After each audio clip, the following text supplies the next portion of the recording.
तो यहाँ के केंद्रीय मंत्री हैं, उन्होंने आज से 5 महीने पहले ये कहा था कि 1 हफ्ते के अंदर ये रोड बन जाना चाहिए। आज 5 महीने बीतने के बाद भी ये रोड नहीं बन पाया है।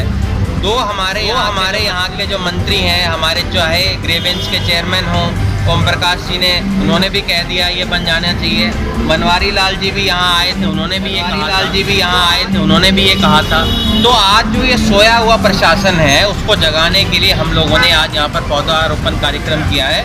हमारे कांग्रेस पार्टी के सभी कार्यकर्ताओं ने फैसला किया है कि अगर ये अपनी गहरी नींद से नहीं जागते हैं तो शहर के जितने भी गड्ढे हैं वहाँ पर हम इसी तरह से पौधे लगाएंगे ताकि सोई हुई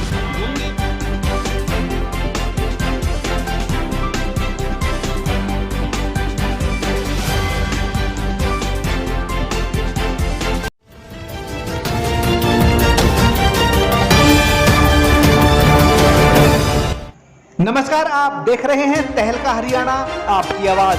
मौजूदा सरकार और जिला प्रशासन की नाकामियों को उजागर करने के लिए रेवाड़ी विधायक चिरंजीव राव ने अनोखा तरीका अपनाया और उन्होंने NH71 फ्लाईओवर के नीचे रोड में बने गड्ढों में पौधारोपण कर अपनी नाराजगी जाहिर की। विधायक चिरंजीव राव ने कहा कि सरकार और जिला प्रशासन द्वारा जनता की समस्याओं की तरफ बिल्कुल ध्यान नहीं दिया जा रहा है। जहां से रोजाना हजारों लोग निकलते हैं वहां पर एक अच्छा रोड होना चाहिए, लेकिन वहां पर बड़े बड़े गड्ढे हैं और शहर के पार्कों में जहां पेड़ पौधे की तरफ ध्यान देकर पार्कों का सौंदर्यीकरण होना चाहिए वहां पर भी लोगों को परेशान होकर विरोध प्रदर्शन करना पड़ रहा है। इसलिए हमने इस सोई हुई सरकार और प्रशासन की आंखें खोलने के लिए रोड पर बने गड्ढों में ही पौधारोपण करने का फैसला लिया, क्योंकि सरकार द्वारा रोड तो बनाए नहीं जाएंगे लेकिन कम से कम यहाँ पर्यावरण तो संतुलित रहे।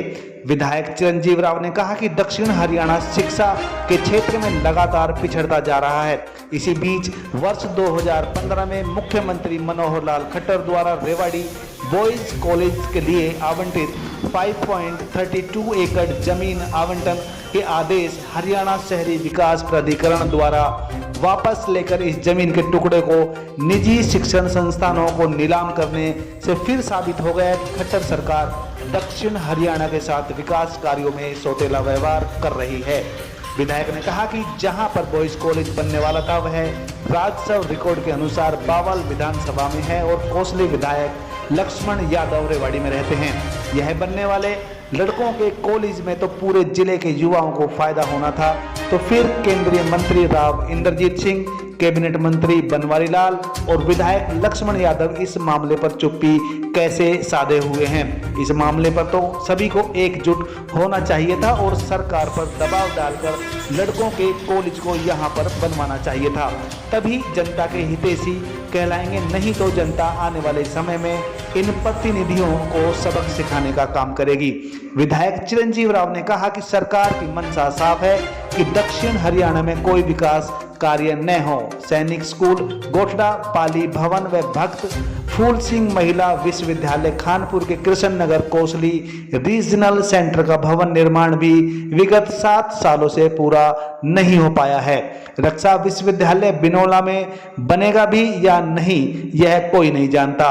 रेवाड़ी जिले के 9 सरकारी कॉलेजों में केवल 2 में ही स्थायी प्रिंसिपल हैं। सरकारी कॉलेज में पढ़ाने को न प्राध्यापक हैं और न ही शिक्षा का आधारभूत ढांचा, जो बताता है कि खट्टर सरकार अहिरवाल में शिक्षा विस्तार, शिक्षा ढांचे की मजबूती के लिए कितनी गंभीर है। चिरंजीव राव ने कहा कि गांव फतेड़ी में PHC सरकारी स्कूल में चल रही है तो बच्चे पढ़ेंगे कहां से। इस तरह से मौजूदा सरकार की कथनी और करनी में बहुत सा अंतर देखने को मिल रहा है। इस अनोखे पौधारोपण कार्यक्रम में चिरंजीव राव विधायक रेवाड़ी ने क्या कहा, आइए चलते हैं अपने संवाददाता राजेश शर्मा के पास।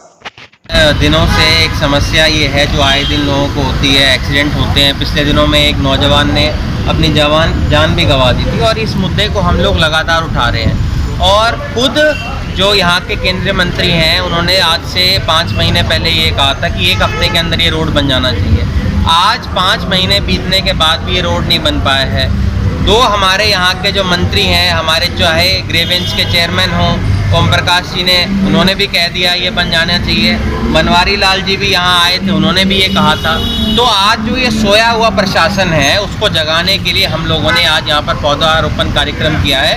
हमारे कांग्रेस पार्टी के सभी कार्यकर्ताओं ने फैसला किया है कि अगर ये अपनी गहरी नींद से नहीं जागते हैं तो शहर के जितने भी गड्ढे हैं वहाँ पर हम इसी तरह से पौधे लगाएंगे ताकि इस सोई हुई गूंगी बहरी जो हमारा प्रशासन है उसको जगाने का हम काम करें। क्योंकि देखिए गड्ढे का भरने का तो ये काम नहीं कर रहे हैं, कम से कम जब ये पेड़ लग जाएंगे तो पर्यावरण तो बेहतर होगा। तो कहीं ना कहीं हमारी जो मुहिम है वो यही है कि भी ये प्रशासन जाग जाए, ये सरकार जाग जाए, हमारे यहाँ के जो चेयरमैन हैं वो जाग जाए, क्योंकि उन लोगों को चुनकर यहाँ की जनता ने भेजा है।